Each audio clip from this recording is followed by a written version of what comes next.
नमः पार्वती पतिये हर हर।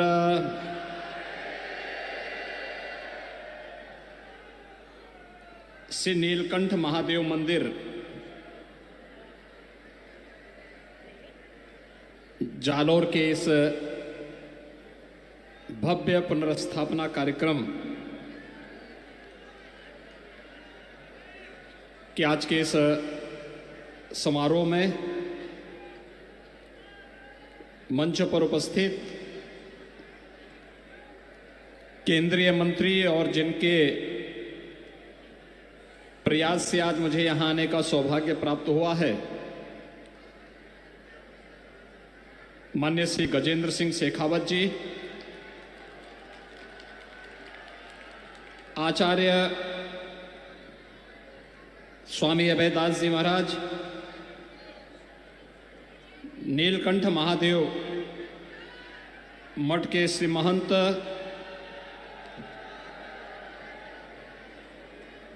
योगी सिद्धनाथ जी, सिद्धईनाथ जी, करड़ा पीठ से श्री महंत योगी काशीनाथ जी, जिनकी प्रेरणा से पवित्र कार्य हुआ है, राव श्री मुक्त सिंह जी, राव श्री प्रेम सिंह जी, राव श्री कुशवंत सिंह जी, राव श्री जगदेव सिंह जी, प्रेम भारती जी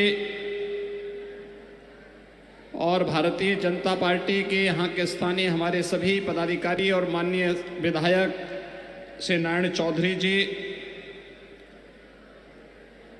भारी संख्या में भीनमाल जालोर के इस भव्य समारोह में उपस्थित सभी श्रद्धालुजन, उपस्थित भाइयों बहनों, आज मेरे लिए बहुत सौभाग्य का विषय है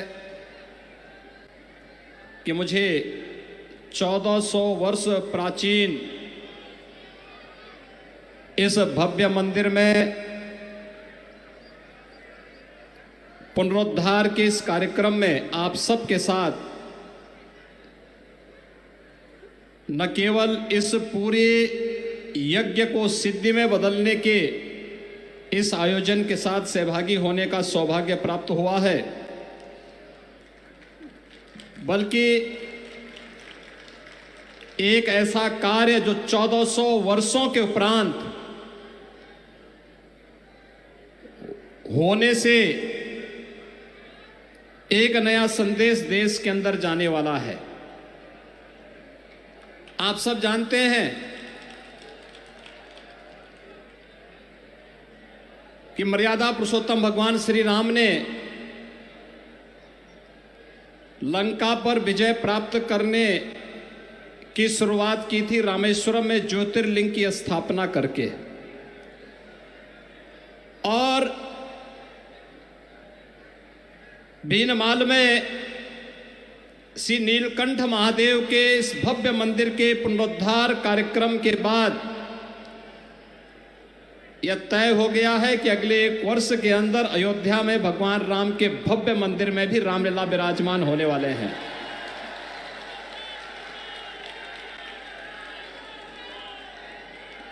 क्योंकि पहले नीलकंठ महादेव की ही पुनर्स्थापना होती है और यह कार्य आपने राजस्थान से प्रारंभ कर दिया है।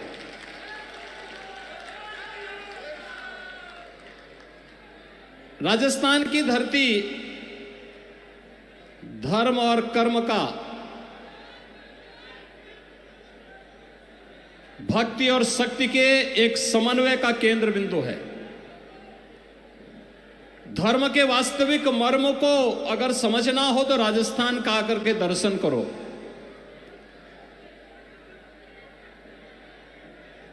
अपने शौर्य, अपने पराक्रम के लिए राजस्थान ने देश और दुनिया के अंदर अपनी एक नई पहचान बनाई, तो भक्ति के केंद्र भी सिद्धों, योगियों, संतों, ऋषि मुनियों ने भी अपनी साधना भूमि के रूप में इस धरती को चुना और जालौर तो हमारे नाथ संप्रदाय के बहुत सिद्ध योगी थे। योगीराज जालंधर नाथ जी, जिनके नाम पर ही जालौर नाम पड़ गया। आप जालौर में जाते होंगे, सिरे मंदिर में जाकर के दर्शन करिए। क्या भव्यता है, क्या दिव्यता है, क्या सिद्धि का आध्यात्मिक ओज है, यह भी हम सबको वहां देखने को मिलता है। और जालौर की धरती पर इसी परंपरा को पवित्र करने वाले योगीराज पीर शांतिनाथ जी महाराज का सानिध्य भी एक लंबे समय तक जालौर वासियों को प्राप्त होता रहा।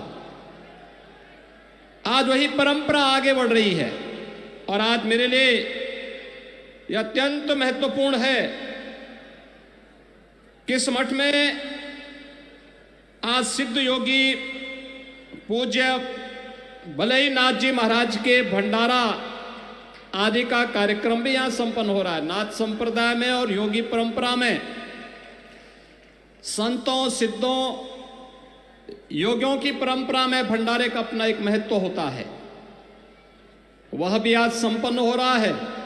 मुझे आपके साथ इस कार्यक्रम में सहभागी होने का अवसर प्राप्त हो रहा है। मैं इसके लिए इस पूरे कार्यक्रम में मुझे यहां पर आने के लिए आमंत्रण देने के लिए केंद्रीय मंत्री माननीय श्री गजेंद्र सिंह शेखावत जी को, श्री मुफ्त सिंह जी को, श्री प्रेम सिंह जी को और उनके परिवार के सभी सदस्यों को मैं हृदय से धन्यवाद देता हूं। और आप सभी भीनमाल के श्रद्धालु जनों के प्रति मैं आभार व्यक्त करता हूं कि आप लोगों ने जो उत्साह दिखाया है, यह उत्साह हम लोगों को एक नई ताकत देता है। पूरी मजबूती के साथ धर्म के पथ पर चलते हुए अपने कार्यों के निर्वहन करने की एक नई प्रेरणा हम सबको प्रदान करता है। और आज मुझे प्रसन्नता है कितना भव्य आयोजन पिछले 11 दिनों से लगातार यहां पर चल रहा है।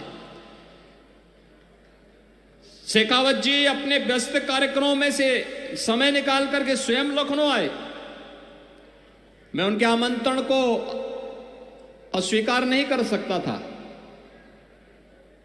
फिर बीच में उन्होंने फोन करके भी पूछा, कहा कि आपका अभी तक कार्यक्रम पहुंचा नहीं है। तो मैंने कहा नहीं, अब तो मैं जरूर ही वहां पहुंच रहा हूं, आप चिंता मत करिए। और आज भाइयों बहनों, मुझे आप सबके बीच में आने का सौभाग्य प्राप्त हुआ है। यह 1400 वर्ष पुराना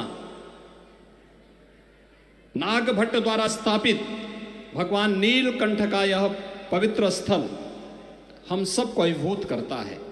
मुझे अभी महाकवि नागभट्ट की प्रतिमा पर भी माल्यार्पण करने का अवसर प्राप्त हुआ था। और मुझे प्रसन्नता है कि पिछले 15 वर्षों से राव मुफ्त सिंह जी ने जिस संकल्प को लिया, वह संकल्प आज इतना भव्य मंदिर के रूप में भीनमाल के श्रद्धालु जनों के लिए, जालौर के श्रद्धालु जनों के लिए, राजस्थान और देश और दुनिया से आने वाले श्रद्धालु जनों के लिए यहां पर भगवान नीलकंठ के इस पवित्र शिवालय के दर्शन करने का इस भव्य मंदिर में अवसर प्राप्त होगा। यह अपने आप में सौभाग्य का अवसर है। कल ही हम लोगों ने देश के 74वें गणतंत्र दिवस का आयोजन संपन्न किया है। आज देश आगे बढ़ रहा है। याद करिए, आजादी के अमृत महोत्सव वर्ष में प्रधानमंत्री मोदी जी ने हम सबको एक संकल्प दिलाया, पूरे देशवासियों को। और संकल्प था अपनी विरासत के एक संकल्प, जो 5 प्रण थे, उनमें से एक प्रण था विरासत के प्रति सम्मान का भाव, अपनी विरासत का संरक्षण करना। ये विरासत का ही संरक्षण है। 1400 वर्ष पहले 7वीं शताब्दी में जिस मंदिर की पुनर्स्था, जिस मंदिर की प्राण प्रतिष्ठा का कार्यक्रम संपन्न हुआ, आज उसका एक भव्य रूप राव मुक्त सिंह जी के सहयोग से, उनकी साधना से, आप सबके उत्साह से वह भव्य रूप हम सबको देखने को मिल रहा है। आज जिस प्रकार की एकता इस धार्मिक आयोजन में देखने को मिल रही है, कोई जाति नहीं, कोई मत का भेद नहीं, कोई मजहब का भेद नहीं।